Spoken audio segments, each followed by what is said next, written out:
একদিন এক গ্রামে এক ব্যক্তি নদীর পাড়ে এক ভূত দেখতে পেলেন। তো তিনি গ্রামবাসীকে জানালেন যে এই নদীর পাড়ে এক ভূত রয়েছে। তো এই ঘটনাটা বিশাল আকারে ফলাও হওয়ার পরে অনেকেই রাতের বেলা ব্যাপারটা দেখার চেষ্টা করলেন এবং দেখলেন যে নদীর পাড়ে রাতের বেলা এক ভূত নারীর মতো। তো এই ঘটনাটা যখন গ্রামের অনেক বেশি ফলাও হলো, ওই এলাকা থেকে মানুষ ছাড়তে শুরু করলেন, অন্য এলাকায় গেলেন। স্কুল ছিল নদীর পাড়ে, স্কুলটা, দোকানপাট এগুলো কিন্তু বন্ধ হয়ে গেল। কিছুদিন পর জানা গেল বা দেখলো যে ওই গ্রামেরই এক বৃদ্ধা নারী, তিনি রাতের বেলা পানি আনতে যেতেন নদীর পাড়ে। তো বিষয়টি হলো, ঘটনাটা সত্য কি মিথ্যা এটার থেকেও বড় কথাটা হচ্ছে এই ঘটনাটি আমার সমাজে কি পরিমাণ প্রভাব ফেলে, বিরূপ প্রভাব না ভালো, ইতিবাচক না নেতিবাচক, এটা বোঝার ব্যাপার।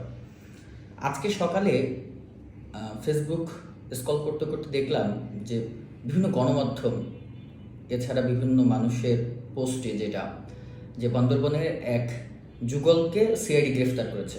বিষয়টা হয়তো বা আপনারাও দেখেছেন।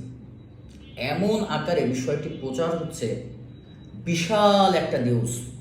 তো এই যে যেই প্রচারণাগুলো চলছে, এটি আসলে সমাজে কি পরিমাণ মানে ইতিবাচক প্রভাব ফেলবে এটা আসলে আমার বুঝে আসছে না। তবে নেতিবাচক অনেকগুলো প্রভাব আমি এবং আমার ফ্রেন্ড আমরা কথাবার্তা বলছিলাম, আমরা কিন্তু বেশ আকারে লক্ষ্য করছিলাম। আমি কিন্তু এই মেয়েকে এর আগে কখনো দেখিনি বা তার নামও জানতাম না। পরে কথা বললাম। অনেকেই কিন্তু মানুষের মধ্যে একটা কিউরিওসিটি রয়েছে, তারা কোথায় কাজ করতেন, সেই মাধ্যমটা একটু দেখি তো, বা আসলে তাদের কত বেশি ফ্যান ফলোয়ার, কত নাম্বার র্যাঙ্কিংয়ে আছে তারা। হ্যাঁ, তো এই বিষয়টা মানে যেই আকারে একটা ম্যাসাকার আকার তৈরি হচ্ছে, আসলে আমাদের আসলে দায়বদ্ধতা আছে কিনা গণমাধ্যম কর্মী হিসেবে, বা যারা গণমাধ্যম প্রতিষ্ঠানের মালিক রয়েছে, ঊর্ধ্বতন কর্মকর্তা রয়েছেন, পাশাপাশি যারা এই সামাজিক যোগাযোগ মাধ্যমগুলো ইউজ করি, যারা শেয়ার করছি, বিভিন্ন কমেন্টস করছি, আসলে এই বিষয়গুলো বোঝা উচিত। এই সামাজিক যোগাযোগ মাধ্যমটা অনেকেই ব্যবহার করে, আমাদের পরিবার যেমন ব্যবহার করে, বন্ধুবান্ধব ব্যবহার করছে। আসলে এই নিউজটা ফলো আউট করে কী পরিমাণ লাভ হচ্ছে।